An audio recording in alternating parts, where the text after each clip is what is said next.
I like to be pegged.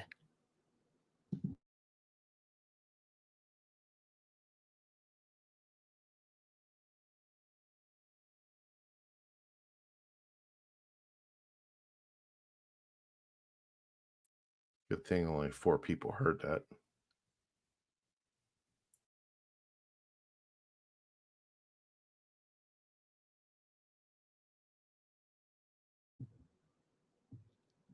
Begging for a pegging.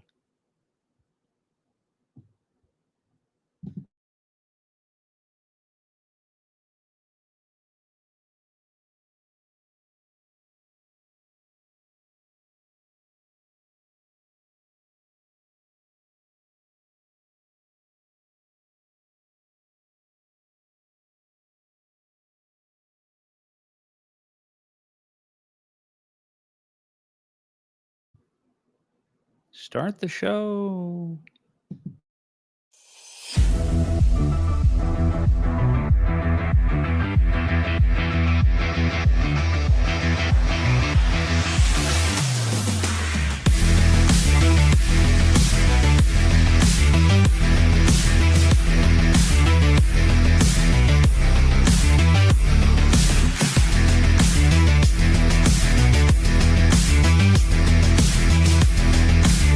One man saying that is fine. If that's your opinion and you're not in it, that's fine. But there is an entire market of millions and millions of people that agree that it is a store of value. So, you can think one thing, but there's also a market, and markets tend to become efficient over time.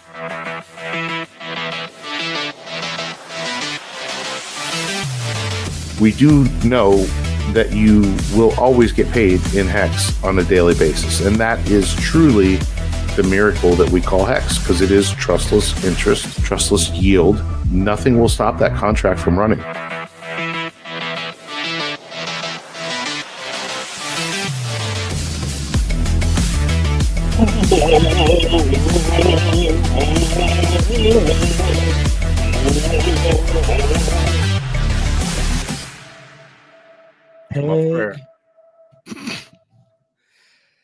Welcome in, everybody, to the Creed of Crypto. My name is Birthday Boy Crypto, and I'm here as always with my friend and co-host Crypto Ewok. Welcome in to everybody in the chat. We got Ethereum pumping. We got Bitcoin pumping. I think literally as we speak, Bitcoin may be at a new all-time high. I don't really keep track of Bitcoin as much anymore, but I believe so. We got ETH, virtually at an all-time high. It's basically right there. And the PulseChain ecosystem has been looking very bullish as well. So welcome in, everybody in the chat. We got Scrubhead, Djinn Moonboy, Valiant Low Key, Checks My Pulse, of course, Sean O'Malley. Welcome into all of you. Hit the like on your way in. We appreciate you guys being here, supporting the channel, supporting PulseChain. We got a big one for you tonight. Things are really starting to look good in this market. How many weeks, months do we have left in this bull market? Could your life be changed forever in the next 3 to 6, 7 months? I don't know. I guess we're going to find out. We'll talk about that a little bit tonight. But Ewok, hitting it over to you first. How are you feeling about the market right now?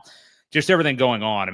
You can really, really start to feel that we're in a major vibe shift right now. Hell yeah. Super pumped. And yes, your life can be changed in the next 3 or 4 months. I really believe that is the case if you have been doing the work in the bear market. Right? If you've been DCAing like we've been suggesting, if you've been getting in every time you possibly can, yes, your life could very well change in the next 4 months. But yeah, I'm excited. Things are looking great. The charts haven't looked better. It's been a while since we've been at these levels, and the excitement and things like that are taking place. And we still haven't quite hit that Ethereum previous high yet, but we're close. We're getting there. We are dangerously close. I've thought maybe it would even happen today, and we still got some time, a few hours.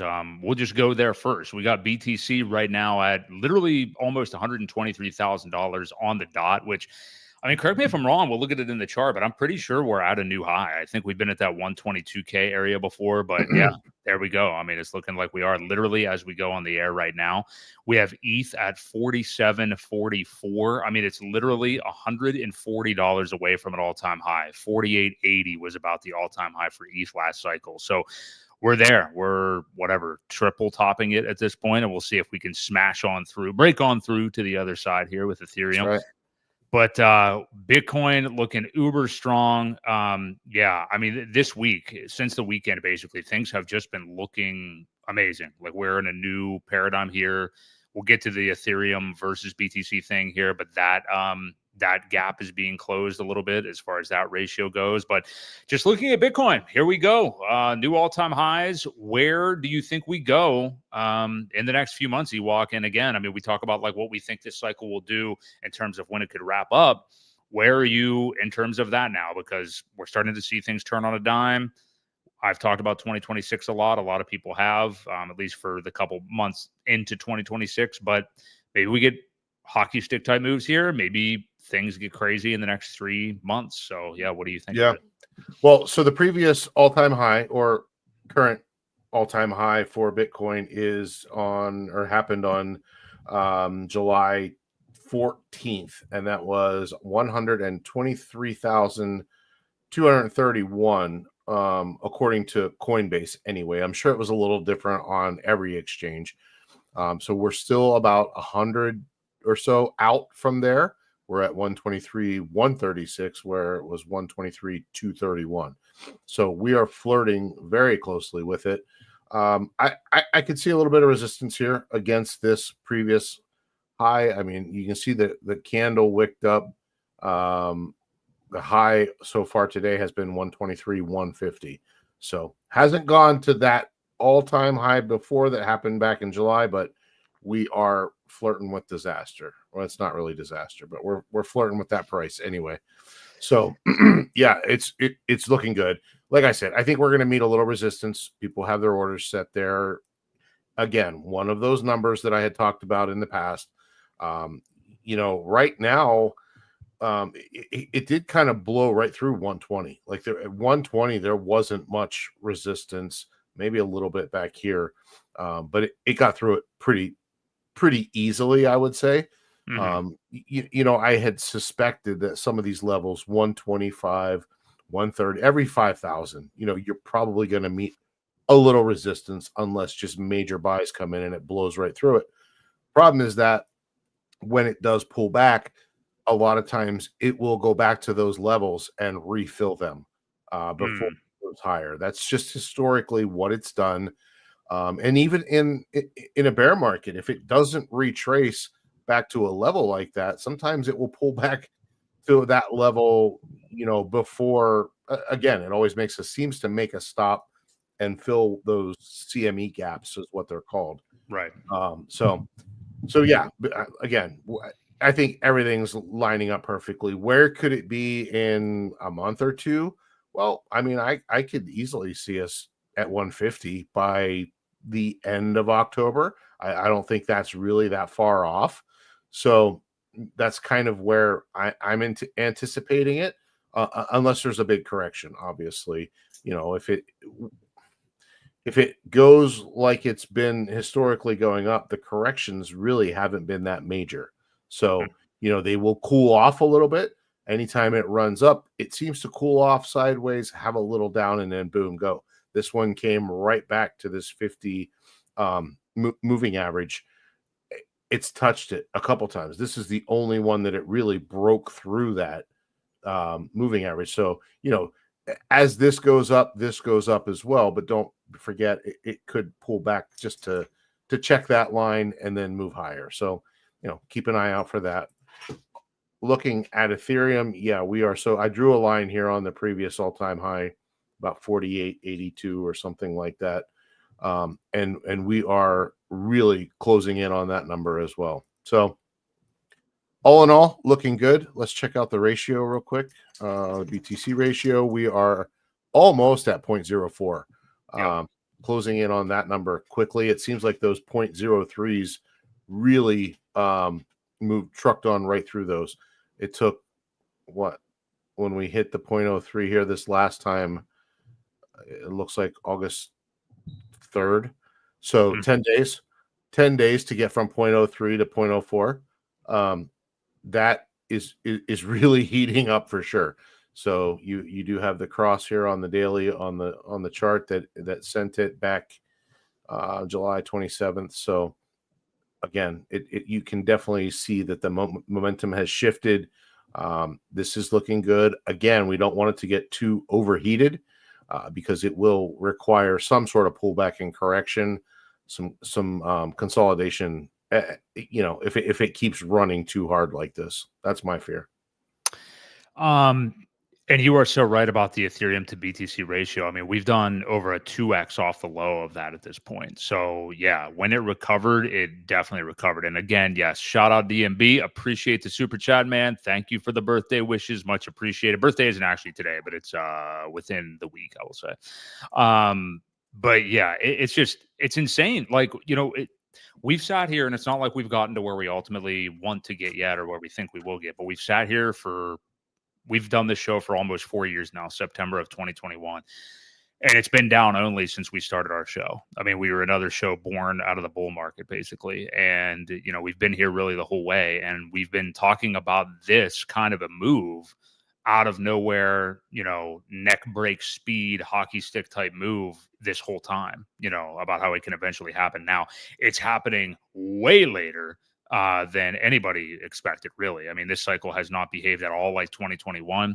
I was just talking to somebody the other day explaining how this cycle is really not even comparable to 2021, much more like 2017 in terms of like Ethereum, especially. Now, Ethereum, a much more mature asset at this point, 8 years later. But let's talk real quick. I know we talk about this weekly, but what do you think about timeframes here, though? I mean, I know you kind of talked about it a little bit there, but as far as ultimate top, I'm with you. You just talked about 150K BTC by the end of October. I think that's definitely possible. Maybe we can even work in another topic into the conversation here, and that is in mid-September, 17th or 18th, I think, is when the Fed meets again for FOMC. There's a 95% chance the market suggests that we will see a rate cut. I assume that would be 25 basis points, but hey, what if it's 50? I mean, that would really, I think, set people on fire. I don't think that's what they're expecting. But that said, I will say this, because we know how those things are usually sell the news events. We maybe we're bullish right now. We may see for the next month just up only. I think that's what we might see right now, because you think about it, we see the data out there. Literally 95% of people think that there will be a rate cut in mid-September. We've gotten this CPI numbers came out the other day. The inflation numbers were cooler than expected.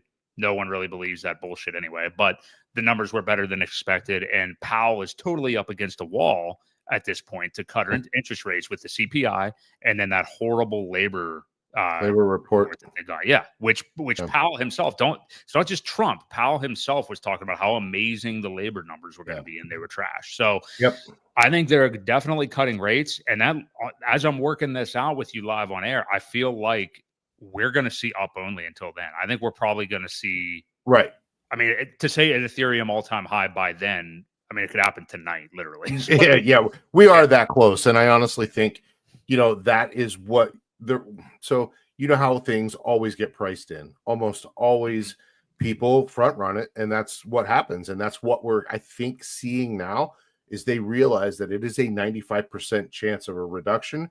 You're going to see that in the charts now, because they are trying to get ahead of it. So, when you hear people say, well, it's priced in already, that's why, because people take the leap of faith in doing so now, where it does become priced in at that point. The day it happens, that you may not see a whole lot of action, because we expected it 4 weeks before that. So that's what we're seeing now. Again, we don't want it to get too overheated, because it will correct, and it should.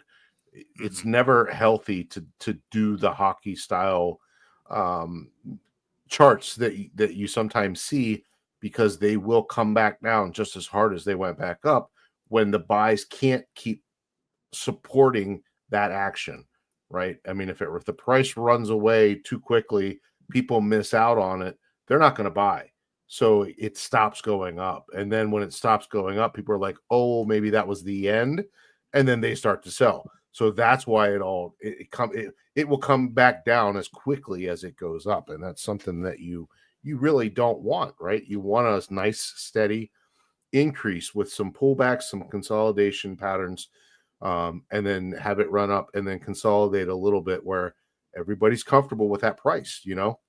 They get used to it. They get used to waking up and seeing 5,000 ETH or $5,000 ETH every single day. People get accustomed to it. That becomes normal. So yeah, I mean, that's really what we're looking for. And but again, I do think you're going to see a nice little run up until the rate cuts, only because people are getting ahead of it. Yeah, I'm with you. On that note, so that's 4.5 weeks away basically until those rate cuts or the FOMC happens, where we presume there to be rate cuts. But give me an ETH and BTC target by then? Because I have a feeling that we're going to continue to run into them. Like I said, what do you think for those two in about a month, we'll say? Well, isn't that September, like I said? Yeah. What did I say earlier? End of October. October. The end of October. Yeah, I just mean literally okay. because I think that we will see a bit of a sell off after the rate cuts. I just wonder, because we're getting. I don't want to get too granular talking about month to month, but I mean we are getting to that point where it's like this is all beginning to happen fast now. You know what I mean? I don't know. 4 weeks. I think when we hit that all-time high, I do think we're going to meet a little resistance. It's going to be tough to break through it, but once we do, I think it will go pretty hard. I could see August. Let me see here. How far out is it? September 17th, 18th, 20th, something like that. Yeah. So, I mean, we're looking that far. I could see 60, 62, 6,400 by then. For Ethereum? If things continue to run, obviously we're going to want to pull back and consolidate, but that still leaves a week or so to have a pattern kind of like this, where it did cool off and it stayed still and it went down even a little bit and then took right off and blew right past that old one. So, I think to throw in 1, 2, 3, 4, 5, 6, 7, 8, 9, 10, 11, 12 days in here somewhere to cool off and then continue. I think that's between 66,000 and 6,400. I think that's a fair target for September 20th ish. It's really not that much. Unlike it, I mean, in the grand scheme of things. Now, as far as Bitcoin, I would have no guess on what happens. That's tougher. Yeah. I mean, you're talking September in here, I don't know, 130, 135 or ish, maybe by then. Yeah. So, I could see that, or even like you said, I mean, I could see BTC correct a little bit. Ethereum, though, I don't think we're going to see corrections yet. I mean, because, and that was the other point I wanted to ask you. So now we are just pretty much on par with an Ethereum all-time high. How fast? I mean, you kind of answered, I guess, with what you think we'll do heading into September. But I mean, talk about how quickly, once you get into that price discovery mode, and especially because Ethereum, the slingshot's just been pulled back so far for so long. Everybody's calling it dead. It's been a Bitcoin only cycle and everything. People shorting Ethereum at $4,000, and look how much it just totally blasted through that. I mean, just talk about how quickly, when you get to price discovery like that and you get to new all-time highs, and especially the uniqueness of Ethereum being suppressed for so long. Yeah. I just feel like it's going to blow, Well, something strange too that we have to really put into consideration. Last cycle, I'm sorry, when Ethereum ran, everybody was buying the NFTs. All the liquidity for the NFTs was on Ethereum. So people were buying a ton of Ethereum and then switching it into NFTs, which clogged the network like crazy. People were having to pay outrageous fees, which means they had to buy more Ethereum to pay the fees to do the transactions. So it became a very vicious cycle. Now, this cycle, what are we at? 1, 2 Gwei? I mean, I haven't even looked at it today. Yeah. I know you had mentioned it was 2 last night or something like that. Got down to 0.7 at one point. So yeah, we haven't seen that unless that problem has been fixed. We may not see the crazy fees, or we're gonna have to see something that really jams up the network. We've got so many alternative chains now that people are doing stuff on Base Network, on Sui, on PulseChain, on there's all these other networks, Solana, where a lot of the meme stuff is happening. It's not all on Ethereum like it used to be. So I don't know. I think we still need a gray swan, black swan, gray swan, whatever color swan. Pink. Yeah, so we're gonna need something, right, to be a catalyst for it to just go off, but it doesn't stop it from having a nice steady climb. And I honestly think that's more sustainable anyway. Yeah, Gwei, to your point, at 0.85 right now. I mean, it's funny because last cycle, or in the bear market even, I mean, like I remember like 2022, I mean, Gwei would be like 8 or 10, and you were like, oh, hell yeah, cool. I'll get some stuff done on Ethereum. Gwei's in the single digits. Right. Now it's been so low that they incorporated decimal points. Yeah. So it's below 1 in August of 2025. I don't think anybody would have expected that to be coming. Swaps are $2, $3 right now, which still is not good. I mean, you don't want to be paying even that much, but anyway, yeah, checks my pulse. What does he got here? He says, Crypto Ewok, do you feel that 10% of BTC top for Ethereum is a fair metric? I think he means the ratio at 10%. Yeah, like 150, 15K. I do. I said I thought we would probably range out in the 9% to 9 to 11%. So yeah, I really do. I think that's completely possible. Now, are you putting, if we go at 200, and that will be interesting if we hit a $240,000 Bitcoin top, for us to get to 24,000 Ethereum, that would be doable. I really think, and I don't know what 9% of it would be. Take off another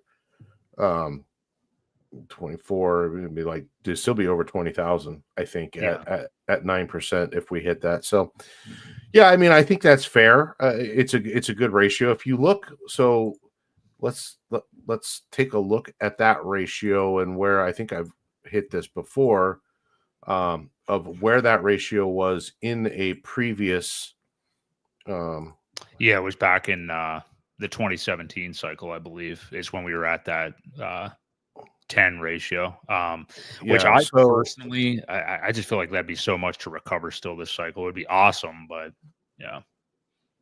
So this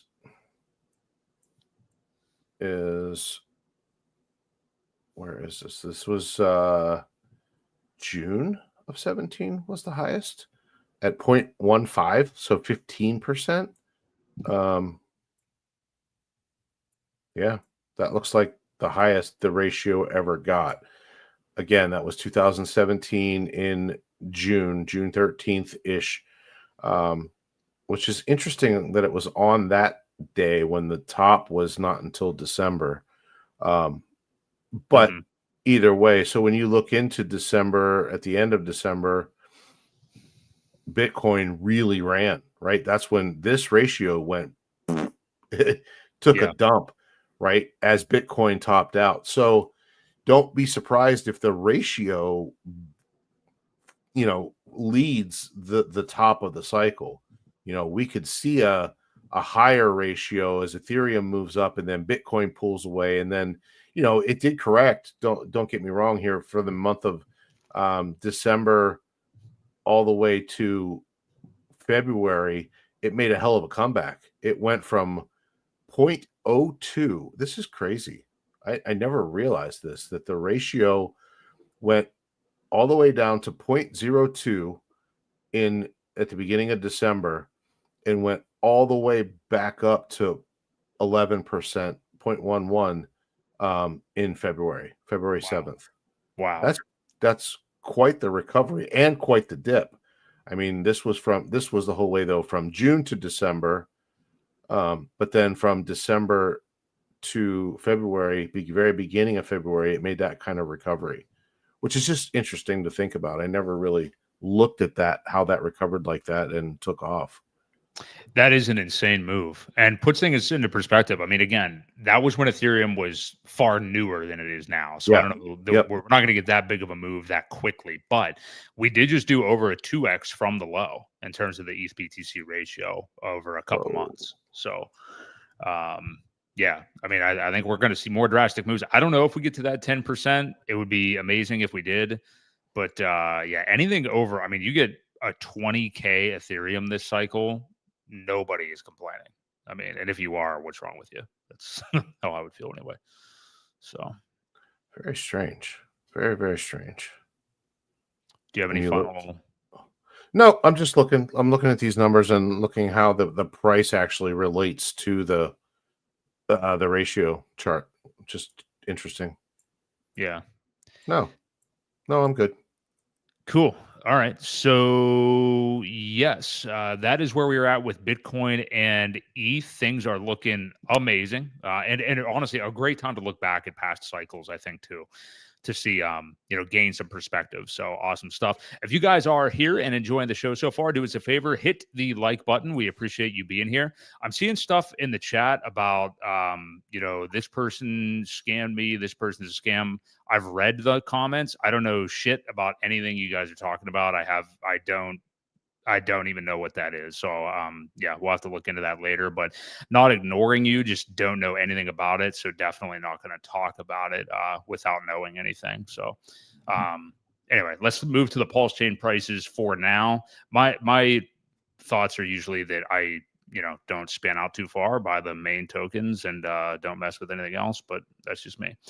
Pulse right now. We got Pulse at 4 zeros and a 5258 right now, looking bullish for sure. We got Pulse X at 4 zeros, 4034, Hex at 1.25 cents, and eHex is at 002168. So I was looking at my own app. So if they didn't match what you had up, sorry about that. Oh, and I missed Ink. How could I forget Ink? Something that RH also does in his tweets. $2.10 for incentive token right now. So, yeah, the ecosystem looking bullish. It's moved up. It preempted Ethereum a little bit. And now as Ethereum continues to move up, we are seeing some bullish action from PulseChain. And, yeah, if you want to look at the Pulse chart just to see where we are, I mean, I think we put those lows behind us now. I mean, heck, we're at like about a 3x. Yeah, I think almost identical to a 3x off the all-time low for Pulse. So that's where we're at for it. Pulse X, I mean, at this point, at least a 4, almost 5x off of the all-time low. So if you want to take a look, I can't wait till this chart gets big enough that it overshadows this initial candle here, because you have to spin by it in order to get anything into perspective. So annoying. But yeah, look at that. That looks really nice. That's a pretty clear W right there. Yeah. So what do you make about where we're at here? I mean, it looks like we're finally getting out of this area. Yeah. What is a level of support? Looks like whoever was drawing the W had a little twitch here in the little, like when they were making, it was like and then came back up. So yeah. No, it looks fantastic. Again, these little cool off periods are so critical to this continuing this motion. I'm continuously seeing higher highs as we go up, and higher lows for that matter too. You're blowing past a lot of these previous ones. So as long as it continues to do that, has a cool off period of even if it's only, this is the daily chart and you're only seeing 1, 2, 3, 4 here, you see maybe 2 here before the green candles started and stopped. This peak, this previous high here, what was 4 zeros, 5, 5, 5, 5, 5, 5, 5 almost, was pulled back almost immediately on the same candle within the same day. So when it reached that, that was the sell-off period. So it needed that cool off. reach down, and then we're back at it. And it's almost eclipsed that previous number. Now, I don't see, I guess there was a little bit of, there was previous resistance actually several times. The sextuple top, as Richard would say. So, I mean, there was resistance here, again, here again. And so we could meet a little bit of that because it was such major resistance back in these periods. We could see a little bit, a rough time, at least getting through there. But again, I think sellers are getting exhausted. There aren't many traders left. Things are just heating up so much that I think they're afraid. I think they're afraid to sell for the fear of it just continuing on at this point, which is good. People are being smart about it and kind of turning that trading mentality off a little bit, which is the smart thing to do right now anyway. Yeah. I messaged you and DMB earlier today that there was not like a huge sell-off, but a substantial, like a 6 to 10% sell-off or something today, a little bit before lunchtime. I came back and Pulse had recovered the move like that. I mean, it just immediately ate it up, like something that, and of course there were people on Twitter like, what's with this sell-off? What's going on here? And all this stuff. And it just recovered the move like within an hour. It just, I mean, you can really see the strength of everything coming back, So, Yep. Yeah. Did you want to look at any other chart within the ecosystem at all? Looking good. If you want me to pull one up, I don't know. You have one in mind? We're going to look at Hex. Let's look at Hex. You can look at Hex. Go ahead. That's a relic of the past. Yep. We This can look is at that. good. We'll look at the PDI chart. Similar. I mean, a lot of these look the same. Very similar. There isn't a clear. Well, I guess it is. I was going to say there isn't a clear W. I mean, it's here, but it's already taken off from that. And this is definitely becoming a nice bull flag here. I don't know if you see the pattern or not for this. I do. Yeah. So that looks really good. And then, if you were to measure from the bottom of the flag to the top, and then you can kind of see where the extension would leave us. You're looking upwards of 3 cents. I think. Here and then here. Yeah, almost 4 cents. If this same move continues off of this bull flag. So things are definitely looking good. These are all, like I said, most of these charts look very similar because they all really run together. So it doesn't make a whole lot of sense to pull up a bunch of different charts when I'm not a master TA person here. So just like to look for patterns. I agree. And I think the more important thing we did was all that coverage of BTC and ETH to see how the cycle could be mirrored. And then, of course, like there will be a time when Ethereum starts to get boring. Like as weird as it is, it's been horrible this whole cycle. Sure. So now it's finally exciting. So Bitcoin starting to get boring. Eventually Ethereum will start to get a little bit boring, and we should start to see this stuff head back into altcoins. And hopefully. Well, and that's something we also want to keep an eye on too. This is the nice thing about PulseCoin list here. It does kind of give you the altcoin season index and the fear and greed index. Fear and greed is still at 63. Hasn't really heated up. I mean, it's been in this range for quite some time. It actually kind of cooled off a little bit, but this is when you really want to be very cautious when the greed heats up too much. Maybe take a little chunk of profits at that point. But I mean, it's still showing here that 39 on the altcoin season. We're still in Bitcoin season. It hasn't really crossed over that line yet. So this is a good thing to kind of keep an eye on as we continue. Yep. Amen. Yeah, it's going to be very cool on a lot of these, mainstream crypto shows to see people actually covering different altcoins again that are moving and see what kind of crap they're shilling. I mean, I think we already have a good idea, but it's definitely we're gonna see them make the rounds for sure. So good stuff, obviously, with PulseChain. If you guys are here and enjoying the stream so far, do us a favor, peg that like button. We appreciate all of you being here. Shout out Duke of Booze in the chat, man. You've been a good supporter of the show for some time. I wanted to tell you that I saw you on Corey Geary last week and thought it was a great interview, and glad to see that you're looking to create content now, man. So great stuff from you, and appreciate everything that you're doing as well. Let's move on to, somebody mentioned it earlier, some very good RH posts every single day.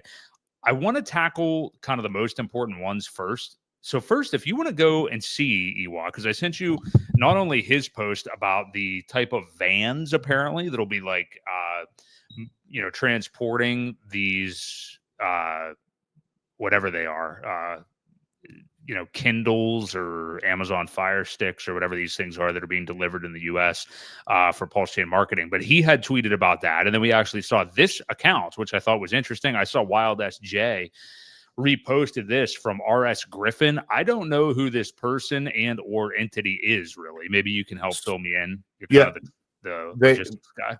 They are the other PulseChain Foundation people, right?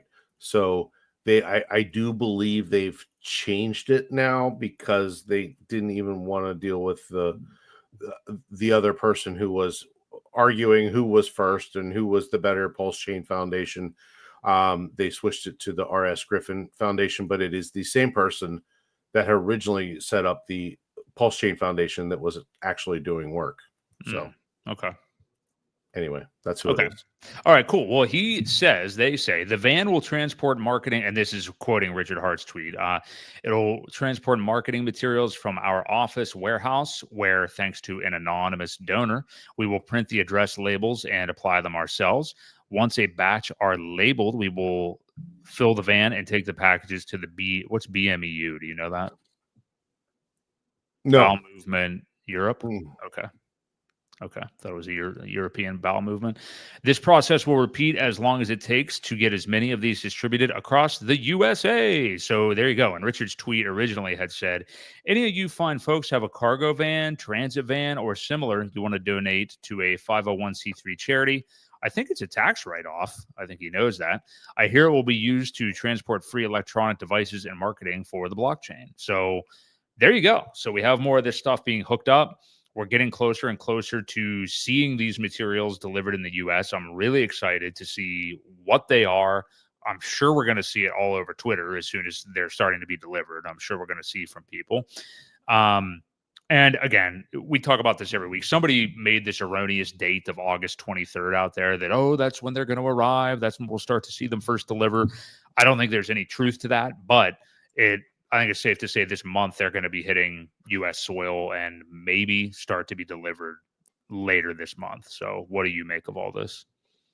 BMEU stands for Business Mail Entry Unit. It's designated area within UPS facility, USPS facility, where businesses can drop off bulk and permit mail for processing. So that's what that is.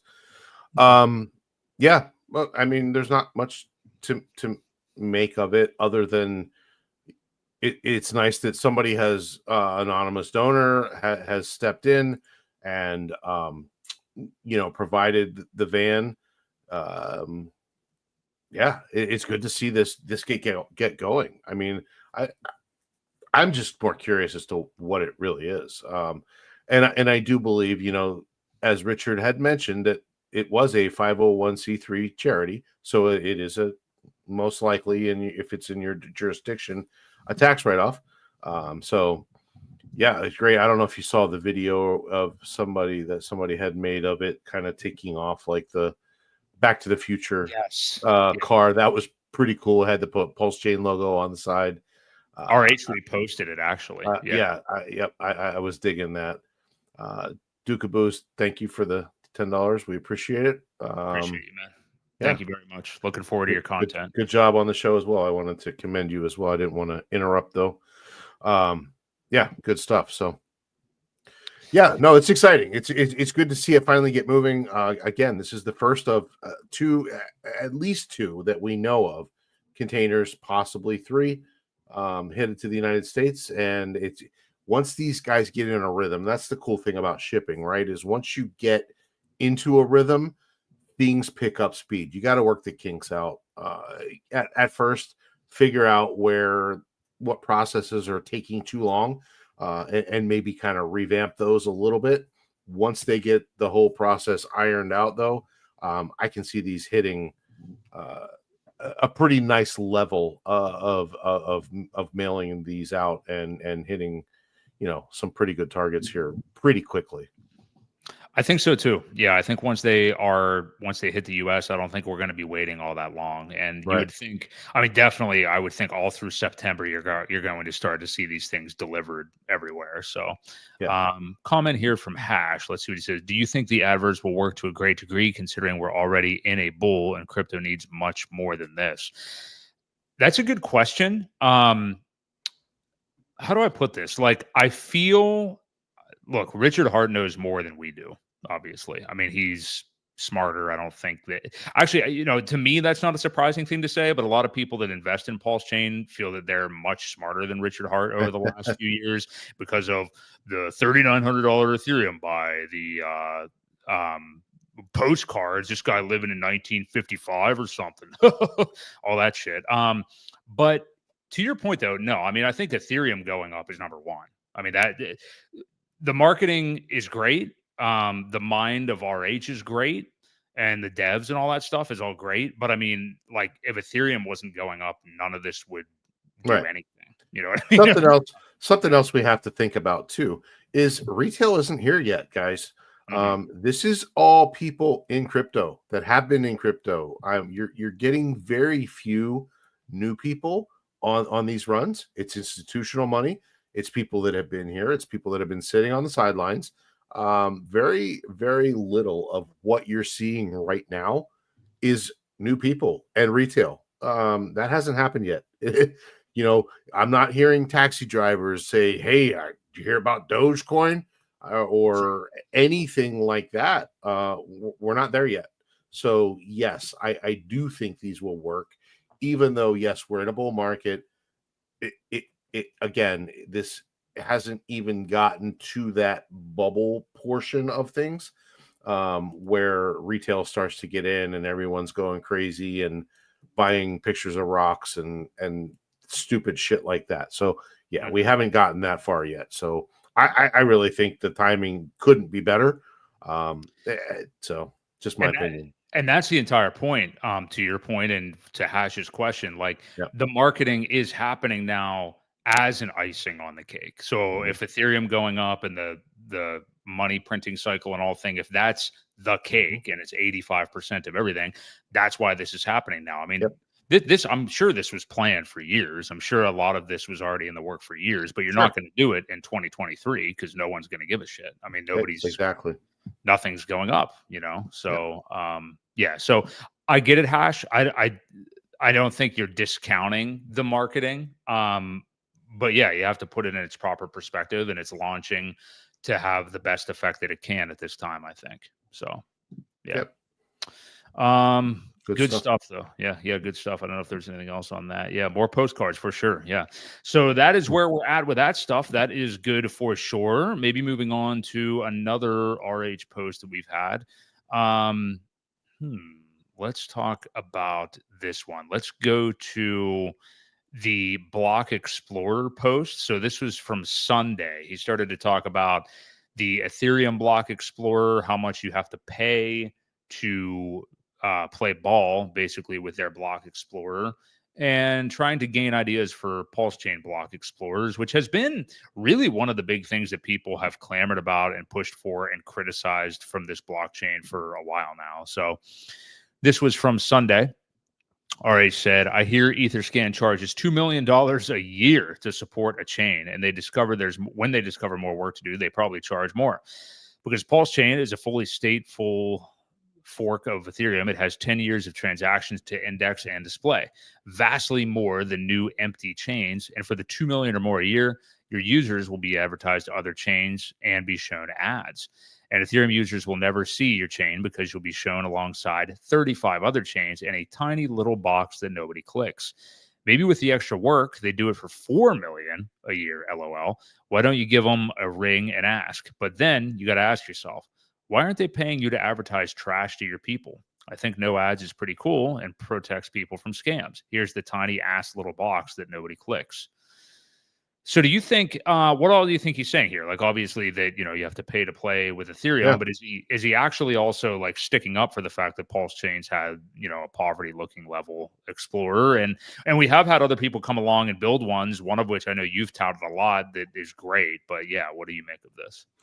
Well, I think a lot of people in the comments of one of the other ones were saying we need to get on Etherscan, we need to do this, we need to do that. And this was his response to them as to why that hasn't happened, right? I believe fully that was his intention with what he's saying is I'm not paying $2 million a year because that probably doesn't end there, right? Right. They want more work, more updates are going to happen. And that's a good thing too, that he's kind of saying without saying, when more work needs to be done, they're probably going to charge more. So that means there's work to be done. I think he's kind of, again, he's saying it without saying it. But you may see PulseChain get some nice updates too down the road. Now, we haven't taken any of the updates as far as I know that Ethereum has taken, as far as the purge and the merge and the surge and all the other, all of those updates that have happened already. I don't believe PulseChain has done yet. And I think honestly that they're waiting to make sure that there's no maliciousness behind it or hacks or any kind of bugs that are reported out of it. And I think that's what he has always said was Ethereum's going to be our test net. Let them deal with it first. And they do have a bug bounty program that people are paid to find the bugs. So let's let all that work out before we take them on and do it for free, right? So, yeah, I think that's what you're seeing here. And again, this is the reason why we are not on Etherscan, because he doesn't like the companies that advertise other stuff in your face. So, right. So I think it's pretty simple as that. If I recall, was there another post that he made asking specifically about PulseChain Block Explorer stuff, and like a little bit after this, I believe? I thought there was another one I may have sent you where he was talking about, for a PulseChain Block Explorer. This one? Let me see. It's not quite big enough. Let me take a look. Yeah, that's it. So I'll try to scan through this. He says, fun ideas, a block explorer where only the sender and receiver get to see transactions. Why would someone else pay so other people can spy on your transactions? Again, a software license update that bans use of the software by companies that profit from spying on you and whatever creative constructions they'd attempt to use to evade that. You might have heard a spying company would take the fifth protection from testifying regarding their running certain software to spy on people. Perhaps it would be nice to include civil penalties as well. Spying isn't nice. If you want to bootstrap a bunch of users regaining their privacy, it's best to just stick it on something that's quite popular on its own, rather than try and bootstrap it by itself. So for instance, if DEXs or something similar that had adoption just give people privacy by default, that privacy would reach out and enhance the privacy of everyone else. North Korea doesn't want you to have privacy. Do you want to let them do to you what they did to their own people? Just some random ideas. So what's he talking about here? Like, is he talking about specifically the PulseChain block explorers and how privacy can work with this ecosystem? Well, it sounds to me like he has an idea about a new block explorer where if you haven't made the transaction, you can't see it. Now, that's not going to stop somebody else from building one that you can. I think it's more idea in the works kind of thing. Again, blockchains are transparent, and that's the whole idea of them. So when you get into privacy, it kind of defeats the purpose of a blockchain being transparent. So yeah, I'm not really sure where he's headed with this. Again, it's a fun idea as block explorer where only the sender. Yeah, it would only be one, right? Again, we've got other ones that dig down into transactions unless there's a way to mask them as far as privacy goes. Yeah, interesting thought. It would be a different, interesting experiment because we use block explorers to do things like Coinly or tax whatever, so that we can record transactions and things like that. So if this were the case, I guess you could run your own for those purposes, but nobody else could run the things for your wallet. I don't know. It's interesting. It's an interesting thought process. Yeah. I don't know if he knew where he was going with it, but yeah, I really don't. I mean, I think he loves privacy, right? He doesn't like anybody spying on wallets and knowing, if you pay your employees in crypto, you've got to be super sneaky about it, because otherwise people can see what everybody, like, if I'm paying this person based on their merit and they're making more than this person, it's not really fair for them to see how much other people are getting paid. I don't think you don't go around your company. They don't make that information public on who makes how much. So it's very similar. So, I think that, he just brainstorms a lot of times and thinks about things like this, which would kind of enhance that whole privacy feature. Yeah. Yeah, I'm with you. Well, intriguing stuff for sure. RH again responding to the critics regarding block explorers. So good stuff there. Let's go over to this, because we had a question in the chat about it, and we were going to go into it anyway because RH posted about it. I believe it was yesterday. So from Dion Ashman, what do you guys think, or what do you guys feel that PWBTC's role will be in all of this? Which, of course, that is I don't know what way to actually define that. If you want to look at RH's tweet or find his post I sent you on the wrapped Bitcoin on a PulseChain from yesterday, Ewok, while we're talking about this. But I don't know. I mean, I guess you would say, is it like copies of Bitcoin? I mean, because it's not, it's not the same as the version of Bitcoin on PulseChain. It's right. This is wrapped Bitcoin. This is just a wrapped version of Bitcoin on Ethereum. Right. But he is talking about PulseChain. The holders of that stuff got copies. Right. Okay. Yeah. So that's where we start. Yeah. So what Richard said about this the other day, he said Bitcoin holders of WBTC, which we're talking about PWBTC when he says this. He says, "Are you lazy? Did you request your free $800 per WBTC, which today I think was up at 1,000 already, that your centralized exchange got when PulseChain launched? I'm not saying you should buy it. BitGo has the admin keys." Now, this is a part that we'll have some fun with, but he says BitGo has the admin keys and such, but like, who deserves the $800 more, the holder or the centralized exchange? You crypto holders are lazy as fuck. It's interesting to see the RH language come back here.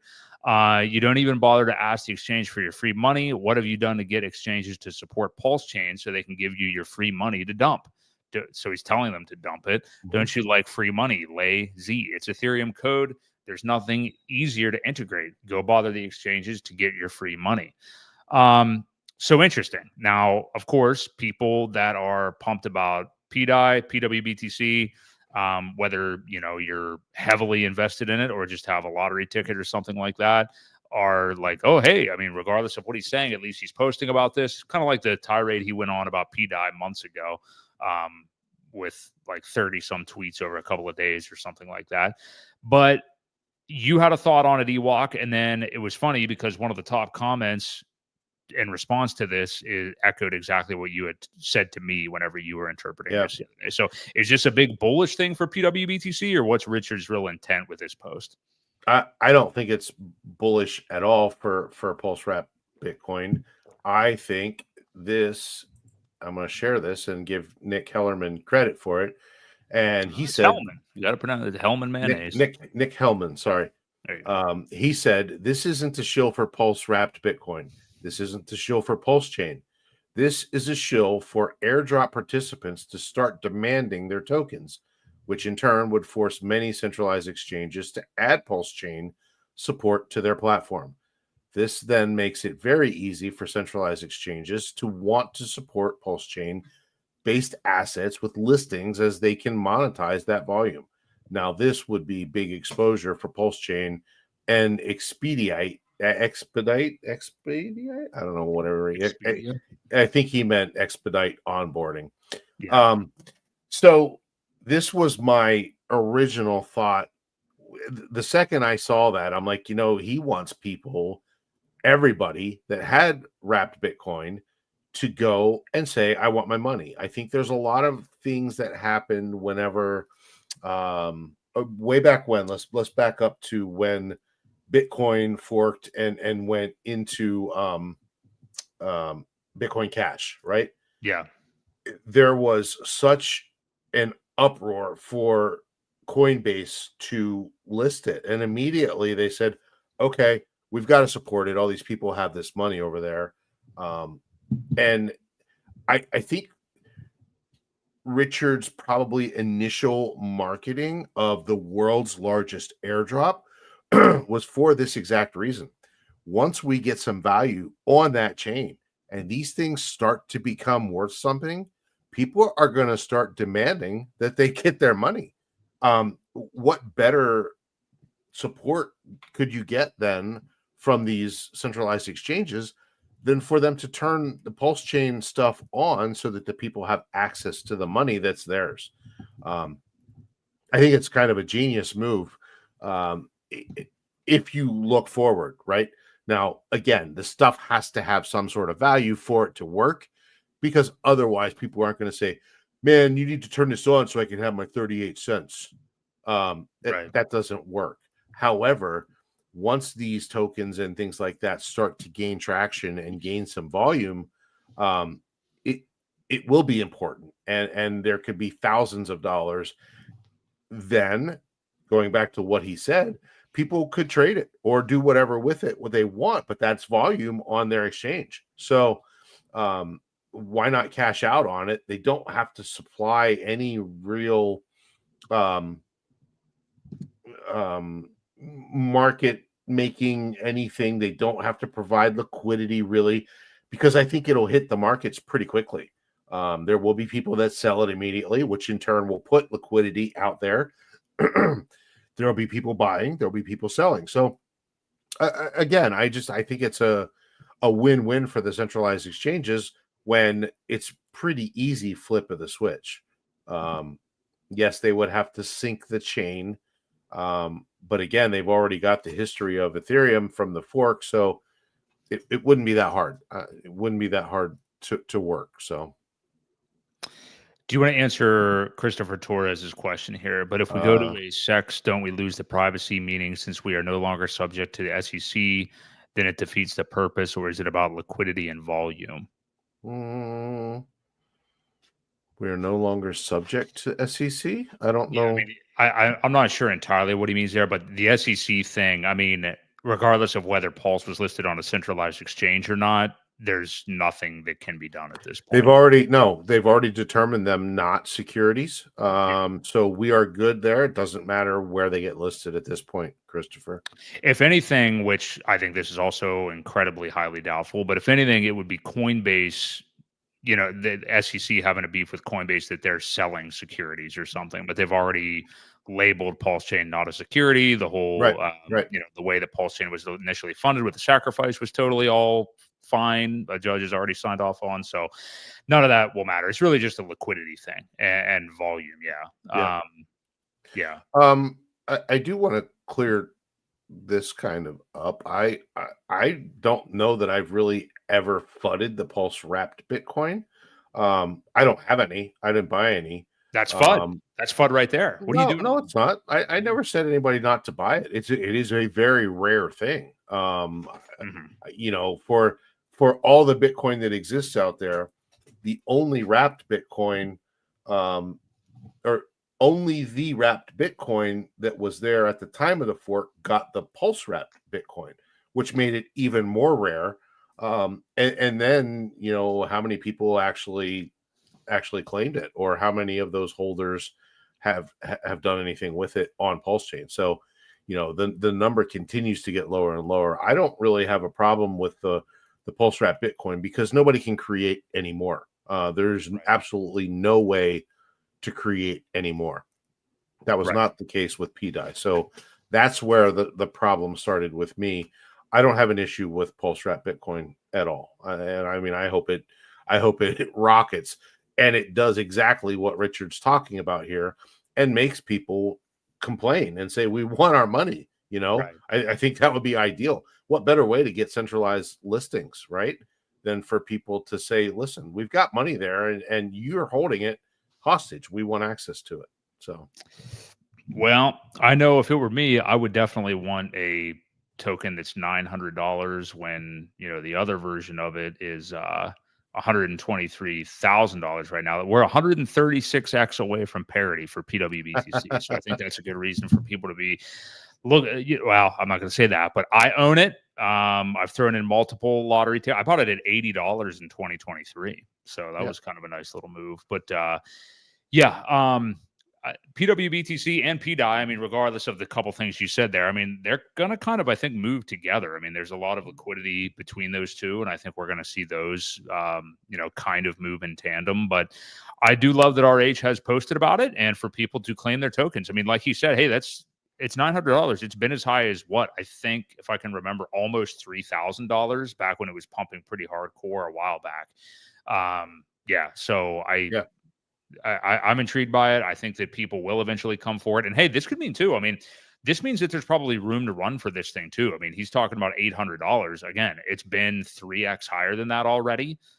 What about when it gets to $50,000 or something like that? What if it, you know what I mean? Like, people are going to be taking it seriously at some point, They have to, right? I mean, and ideally, this is a long-term play. I think, he is always a couple steps ahead.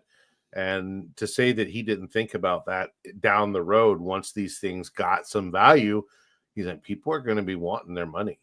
People are going to go to these exchanges that hold their tokens. Now, the weird thing is, I wonder if somebody were to, this is a weird thing. Think about this.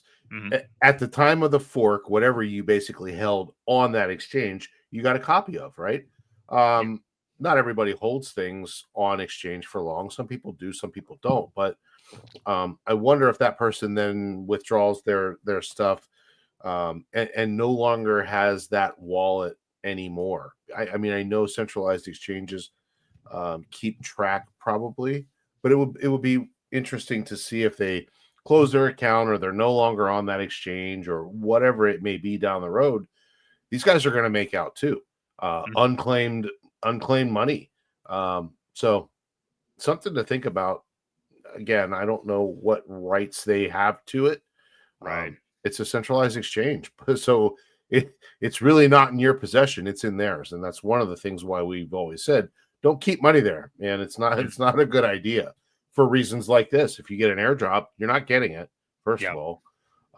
Secondly, it's not in your control. You have to kind of beg them for it back. Now, usually they do send it when you withdraw it, but again, they don't have to.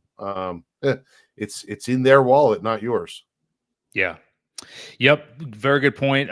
It's going to be interesting to see. I mean, obviously there's people who will have these tokens on PulseChain. It's a matter of when will they come to figure it out, and how much will RH talk about it more. When we didn't even discuss this tonight, I don't know that we'll get to this, but will there be a time when RH is more front and center and actually streaming and able to communicate ideas like this more on like a big crypto channel or something like that? I mean, if we take one interview with like a Rand Nooner, or I don't even know who's out there. I literally don't watch any of those people anymore. So I have it on Tech, I guess, or something like that.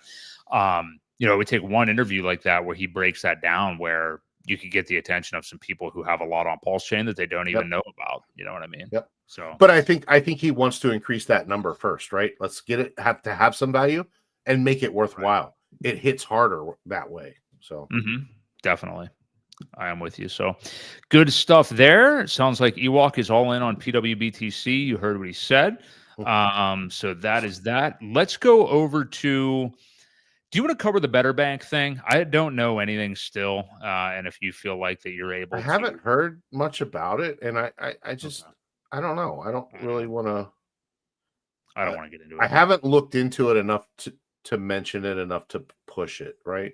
Mhm. I think it sounds kind of interesting, but they kind of fell off. Like they were hot and heavy for a little bit, and then boom, nothing. So I haven't seen much about them. So Okay. again, I don't want to mention something I don't have firsthand knowledge on, and I'm not sure how safe it is.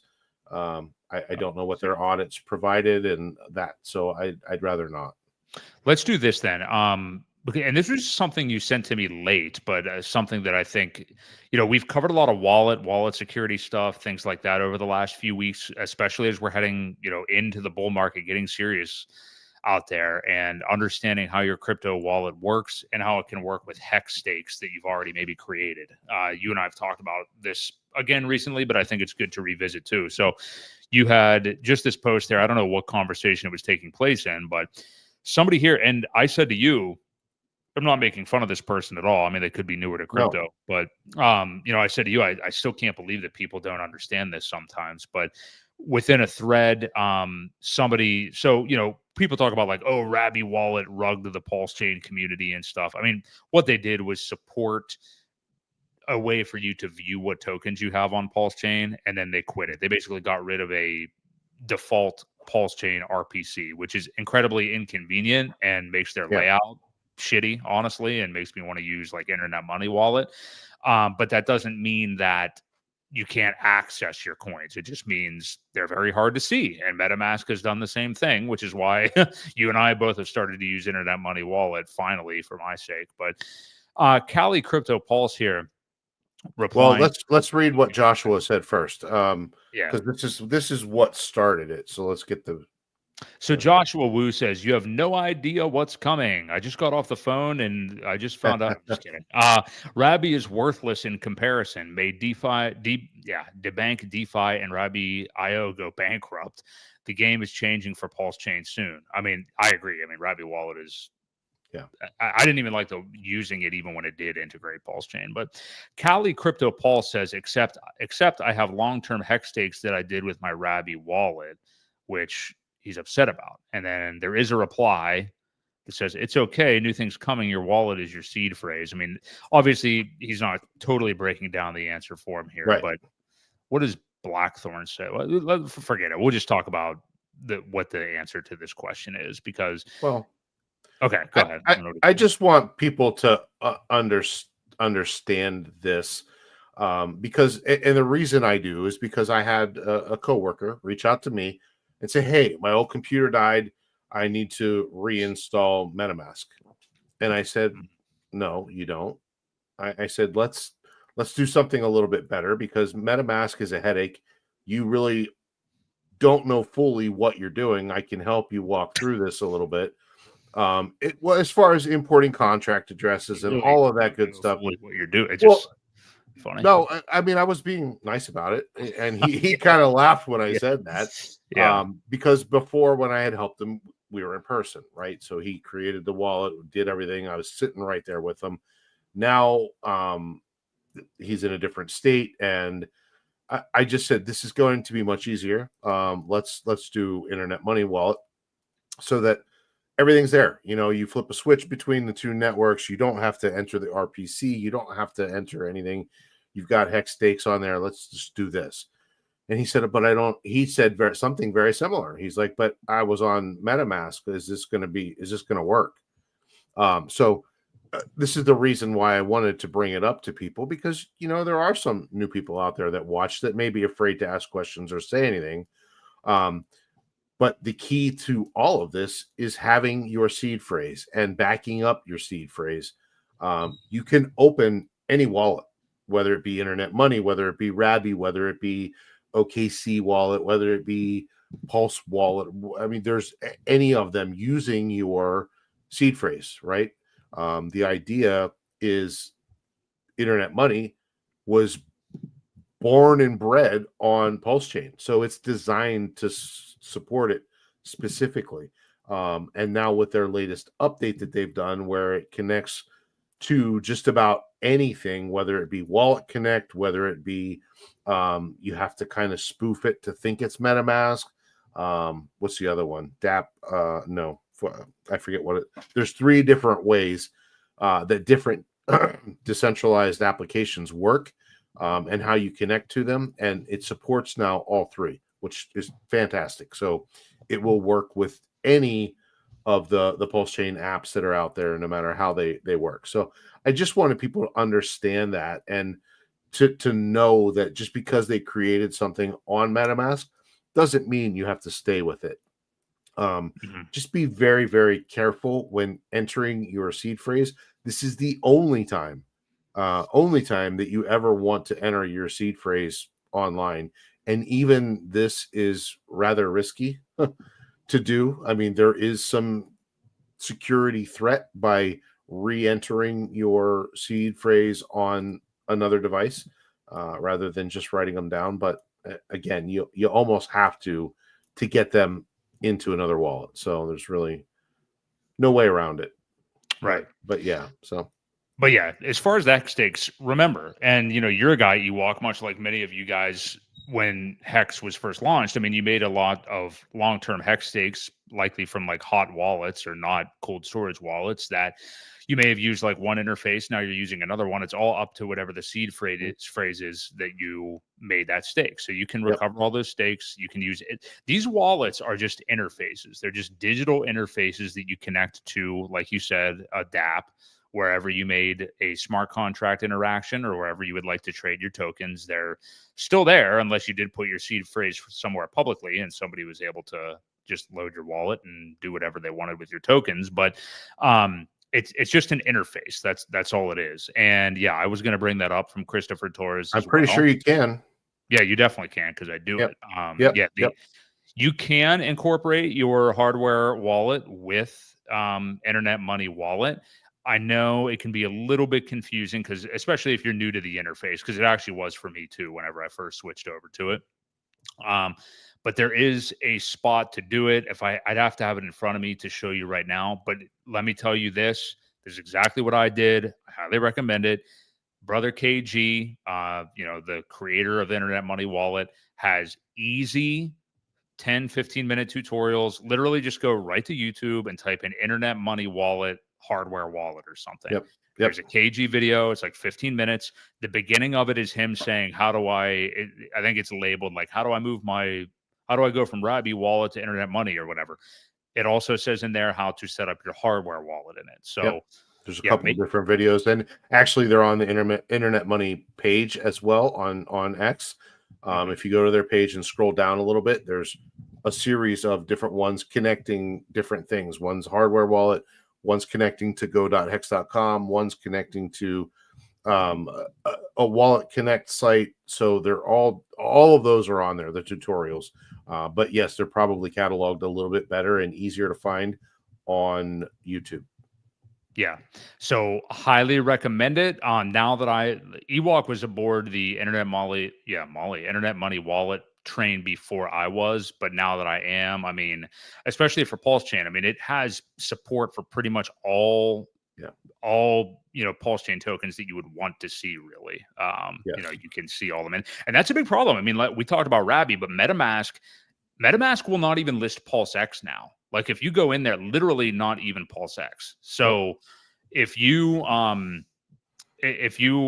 on MetaMask, it will show Pulse as the gas token, but every time you get on again, you have to upload PulseX, Hex, everything else. It's ridiculous. Pain in the ass. And DJ Moonboy, yes, they did. They fixed that font. It is not hard to read like it was. They've changed it. So you already should have seed words for that. So you shouldn't need to do that part again unless you got rid of that wallet completely. I just shared that video I was referring to in the chat as well. So yeah, and I'm sure if there's any other ones on that Internet Money Wallet channel, go ahead and check those out. But highly, highly recommend it. And this isn't one of those like, he's a guy within the ecosystem, so we're supporting KG. Objectively, at this point, I would not use anything else. I do sometimes use MetaMask here and there for that issue you were talking about where there's issues connecting to certain things, but that's becoming, less and less. I have to do that. So, Yep. yeah, couldn't recommend it Yeah. enough. And they don't obtain any kind of information. They don't save anything. So keep that in mind, guys. When you use MetaMask, they're capturing data from you, especially if you're using the Infura node with Ethereum. They're capturing all of that information. Internet money does nothing. They save no data. That way, if they're ever subpoenaed for something, they don't have it. They don't save it. So there's absolutely no information harvested from that at all. Yeah. So good stuff. Just another review of wallets, wallet interfaces, how they actually work, since there still is confusion. I mean, this stuff is still hard for people. I mean, even me, when I have to DCA now, I mean, you got Coinbase you can go through and bridge over. You've got 0x Coast. And depending upon the day and how some of these tools are feeling, you run into a shit ton of problems. Trust me, some of which you haven't even seen before as a seasoned crypto investor. I just was dealing with it earlier tonight. I'm not going to get into the details, but I was pretty pissed off. And it is rectified now. But it happens even when you know how to use this stuff. This stuff doesn't work all the time. So, my advice to you is to, not to you in general, but to them out there, is to not be in a hurry. And sometimes I think that gets the better of us when we're trying to chase a price or see it going up. And because one of two things can happen. If there is a problem with getting money anywhere, you're doubly pissed off about it. If you hurry, sometimes you make mistakes. There's just a lot of risks, right? So, don't rush through the process. Don't be in a hurry, because almost every time you are in a hurry, that's when there's going to be a delay. So, and again, I know that wouldn't have fixed your issue earlier that we were talking about, but I'm just saying it in general for people to try and think ahead and do things in advance if you can. Yeah, and the more you do, the more you learn. I mean, if you get burnt by Coinbase and thinking, oh, I'll be able to transfer this money out immediately, and then they put a hold on you for a week, or if you run into errors on another unique to PulseChain onboarding system that you never saw before, no one's ever mentioned before, you have that you can figure out. So yeah, there's all kinds of different things that you can run into and rectify hopefully quickly. So yeah, good stuff. Do you want to finish up with the Coinly thing? I'm going to let you speak on it for a moment. I got to turn my air on a little more. It's getting pretty steamy in here. Sure. It's up to you. I didn't think there was really anything else that looked that appealing, but since most people probably use Coinly, I think, to do their taxes, maybe we could do that. Unless you wanted to talk about that. I mean, I thought that was kind of... Let's talk about this. Coinly claims they're fixing it. I got a message from them. And they said we are actually actively working on this, even though that post was 2 years ago. Okay. So hopefully they get it fixed. I don't want to say anything bad about them because I do like what they're doing, and it seems like they are trying to fix it. Something with the Block Explorer is not allowing Coinly to pull in transactions. That's where I'll leave it. If you go into Coinly's bug reports, though, if you guys can upvote that, the top one that mentions PulseChain not pulling transactions, that would be appreciated. So just go to their bug report. But yeah, well, let's talk about this and some maybe meaning behind it, because there is another post from today. Oh yeah, he did post about a stablecoin. Yeah, just a little bit ago. Yeah. This one. So yeah, RH been posting about stable coins. I think it's PDI subtweets, which it's kind of just saying PDI going to $1 is what I'm gathering from this. But I'm gonna let you read through them, and you can come up with what you want to. Ewok. I'm just stepping away for a quick moment, and I'll be right back if you want to. Okay, well, let's share this. Yep, let's share this first one. I mean, he basically said stable coins, LOL. There's a picture of a guy who say, I receive interest, you receive counterparty risk. So he's telling you that most stable coins have counterparty risk in some way or another. We've often talked about this. I think it gets kind of brushed aside about the reason why the PulseChain group bought all the Ethereum when they did. You know, everyone's like, "Oh, that was a terrible move. It was a bad move. He bought the top." We've talked about this before, and I do believe, if you haven't heard our theory before, that the reason the Ethereum was purchased at that price was it was right before or right when the SEC started coming after them. And at that point, there was a ton of DAI sitting in a wallet. And I think Richard was very worried that they could have frozen those assets. So when you have stablecoins, you basically are in a huge counterparty risk, because knowing that whether it's USDC, USDT, DAI is not quite as bad, but it can have some ramifications if they want to. There are keys. I'm pretty sure there are private keys that can disable tokens. So again, that's why Richard bought the Ethereum when he did. But going into it, then he's telling you that you have counterparty risk. And then today, this post was made. Let me make sure I'm sharing it. Yeah, it says basically the dollar has never bought less Bitcoin or Ethereum than it does now. Yet stablecoins still have $250 billion of market cap. Do y'all sitting in stables hate making money or love counterparty risk, or what?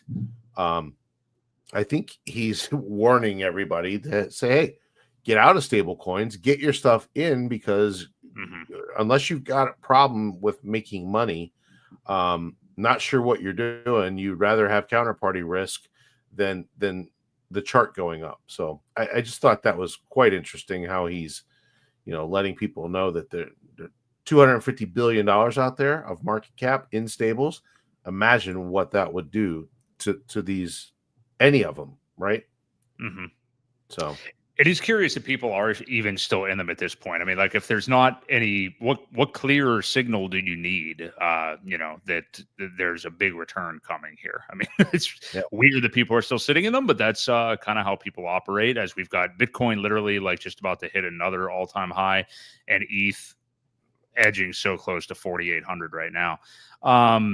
Yeah, good stuff from RH.